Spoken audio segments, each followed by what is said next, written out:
RAGBRAI is underway, starting off in Orange City. From now until July 26th, cyclists will be traveling across our state. Colin Davies has the story of an Iowan who's doing it too, despite facing tremendous adversity a year ago. Bikers are traveling 407 miles across Iowa in this year's RAGBRAI. One of those people is Navy veteran Tanner Courtney.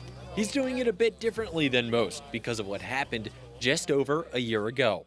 And I was working as a park ranger, and I was on my way to work one morning, and it was a 2-lane mountain road, 55 mile an hour, and basically a tight corner where we came around the corner, and I got head-on struck by a semi-truck.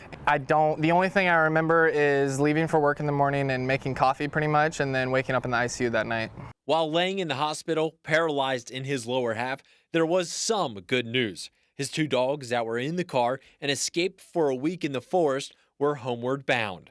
His girls were a big part of the recovery, including when he got feeling back in his quads. I was all alone, but I had my dogs, and it was really dark, really difficult times, and I will say that my dogs are what kept me going and kept me alive. And before the injury, Courtney was all about running, but when he could no longer do that, he had one place to turn, and that was the bike. So a huge part of my therapy was as soon as I was able to move my legs enough to pedal a bike, that was something I did every single day. You know, I spent hours on an assault bike. That led to a lofty goal. With a good portion of his legs still not back, he's out to conquer the RAGBRAI in an adaptive bike. And his old college baseball teammate, Travis Gorsh, is along for the ride, all to help a friend.